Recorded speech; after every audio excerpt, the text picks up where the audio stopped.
Hello guys, അപ്പോൾ ചക്ക hunting series part 2. അപ്പം നമ്മൾ കഴിഞ്ഞ ദിവസം ചക്ക വാങ്ങിച്ചു, അത് വൻ പരാജയമായിരുന്നു.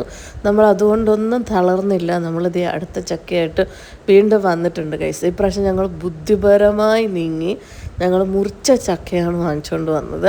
അപ്പോൾ ഇത് അത്യാവശ്യം നല്ല മധുരമുള്ള ചക്കയായിരുന്നു കേട്ടോ. പിന്നെ ചെറുതായിട്ട് വെള്ളം കയറി മീൻസ് മഴയൊക്കെ അതിൻ്റെ ഒരു ചെറിയൊരു പ്രശ്നം, പക്ഷെ വലുതായിട്ടില്ല കേട്ടോ. അതിൻ്റെ സ്റ്റാർട്ടിങ് സ്റ്റേജ് ആയിരുന്നു. ഞാൻ പിന്നെ കൊണ്ടുവന്ന അപ്പം തന്നെ ഞാനങ്ങ് മുറിച്ച്, കാരണം വെച്ചാൽ മറ്റേ ചക്കയുടെ വിഷമുള്ളിൽ കിടക്കുന്നുണ്ടല്ലോ. സോ ഇതാണിതേ നമ്മുടെ ചക്ക. ഇനി ഇതെങ്ങനെ ക്ലീനാക്കുക. അപ്പോൾ ആ നടുക്കത്തെ സാധനം ഇങ്ങനെ മുറിച്ച് മാറ്റാം. അപ്പോൾ ഓരോ സ്ഥലത്തും ഓരോ രീതിയിലാണ് ചക്ക വെട്ടുന്നത്. പിന്നെ ഇച്ചിരി മെനക്കേടാണെങ്കിലും നമ്മൾ മെനക്കെട്ട് ആ പണി നമ്മൾ ചെയ്യും. കാരണം വെച്ചാൽ നമുക്കിത് കഴിക്കണം. പക്ഷേ ഇത് പൊളിച്ച പാത്രത്തിലിടുന്നതാണ് ഏറ്റവും വലിയ ടാസ്ക്. പിന്നെ ഈ നടുക്കത്തെ സാധനം മുറിക്കുന്നത്, അത് മുറിച്ച് കറക്റ്റായിട്ടൊന്ന് മുറിച്ച് കിട്ടിയ സാധനം സെറ്റാണ്. നമുക്കറിയാം, അതൊന്ന് പൊളിച്ചിട്ടാൽ മതി. പിന്നെ ചക്കപ്രാന്ത് എന്നെക്കാട്ടി ഏറ്റവും വലിയ പ്രാന്ത് എൻ്റെ മമ്മിക്കാണ്. ചക്കയെന്ന് പല പ്രാവശ്യം നമ്മൾ ചക്ക വാങ്ങിക്കും, അതെല്ലാം വൻ പരാജയമായിരിക്കും. അതെങ്ങനെയാണ് സംഭവിക്കുന്നത് നമുക്കറിയത്തില്ല. എന്ത് ചക്കശാപം വല്ലതും ഉണ്ടോയെന്ന് പോലും നമുക്കറിയത്തില്ല. അപ്പോൾ ഞാൻ നടുക്കത്തെ സാധനമെല്ലാം അരിഞ്ഞ് ആദ്യമായിട്ടുള്ള മൽപ്പിടുത്തത്തിലാണ് കേസ്. എന്നാലും കുഴപ്പമില്ല, നമ്മൾ കഷ്ടപ്പെട്ട ഭക്ഷണം കഴിക്കണമെന്നല്ലേ പറഞ്ഞിട്ടുള്ളത്.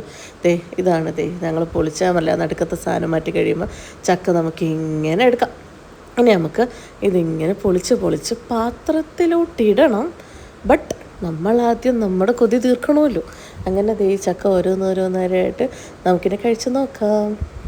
അപ്പോൾ ഞാൻ പറഞ്ഞ പോലെ തന്നെ നല്ല മധുരം ഉണ്ടായിരുന്നു കേട്ടോ. അതായത് കുരുവും കളഞ്ഞ് ഇതുമായിട്ട് സെപ്പറേറ്റ് ചെയ്ത് നമ്മൾ പാത്രത്തിനകത്തോട്ട് ഇട്ട് വയ്ക്കും. എല്ലാവരും കയറി ഇറങ്ങി തിന്നോളൂ. പക്ഷെ അധിക ദിവസം ഇത് ഇരിക്കത്തും ഇല്ല ഫ്രിഡ്ജിൽ.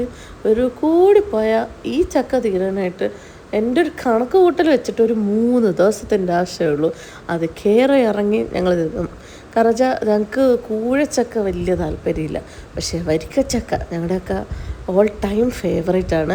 പിന്നെ എൻ്റെ മോള് ഇതിൻ്റെ ഡൈഹാർഡ് ഫാനാണ്. അവൾ കയറി ഒരു കൈ നിറച്ച് കൊടുത്തുകൊണ്ട് അങ്ങ് പോകും. പക്ഷേ ഇത് കുറച്ചുകൂടെ പഴുത്തതാണ്, ഇതിനെക്കാട്ടി ഇച്ചിരി പഴുപ്പ് കുറഞ്ഞയാണ് അവൾക്കിഷ്ടം. പക്ഷെ എന്നാലും അവൾ കഴിച്ചോളും, കുഴപ്പമൊന്നുമില്ല. ഇതിപ്പോൾ പാത്രത്തിലിടണമല്ലോ എന്ന് വിചാരിച്ചിട്ട് കുറേ നേരം കൊണ്ട് ഓരോന്ന് എടുക്കുന്നുണ്ട്, പക്ഷെ അത് പോകുന്നത് നമ്മുടെ വയലോട്ടാണ്. അപ്പോൾ ഈ പാത്രത്തിലാണ് നമ്മൾ ഇട്ട് വയ്ക്കാൻ പോകുന്നത്. ഓരോന്നോരോന്നായിട്ട് നമ്മൾ അടർത്തി അതിൻ്റെ ഉള്ളിലത്തെ സാധനവും കുരുവും എല്ലാം മാറ്റി. അപ്പോൾ രണ്ടും നമ്മൾ സെപ്പറേറ്റ് ചെയ്ത് വെക്കുകയാണെങ്കിൽ കുരു നമുക്ക് എന്തെങ്കിലും മറ്റേ തോരൻ വെക്കാനോ മെഴുക്കുവരട്ടാനോ അങ്ങനത്തെ എന്തെങ്കിലുമൊക്കെ പരിപാടിയൊക്കെ നമുക്ക് ചെയ്യാം. ചാറ് കറി വെക്കാനൊക്കെ വളരെ വളരെ നല്ലതാണ്.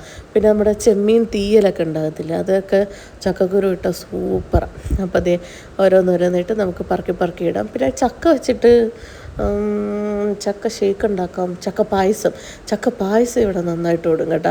പക്ഷേ ചക്ക പായസത്തിൽ എനിക്ക് കുറേ പണി കിട്ടിയിട്ടുണ്ട്. കാരണം വെച്ചാൽ ഞാൻ പാലൊക്കെ ഒഴിച്ച് അങ്ങനെ പിരിഞ്ഞൊക്കെ പോയിട്ടുണ്ട്. പക്ഷേ തേങ്ങാപ്പാലല്ലേ ഇടേണ്ടത്, ആ ബുദ്ധി എനിക്കൊന്നില്ലായിരുന്നു. അപ്പോൾ ഇതാണ് ആ ഒരു പാത്രം നിറച്ച് ഞാൻ ആക്കി വെച്ചിട്ടുണ്ട്. ഇനി ഇത് തിന്നലും ബഹളവും ഒക്കെ ആയിട്ട് ഇങ്ങനെ അങ്ങ് പോകും. അപ്പോൾ ഇത്രയേ ഉള്ളൂ ഗൈസ്, ബൈ. അപ്പോൾ ഈ ചക്ക സക്സസ്ഫുൾ.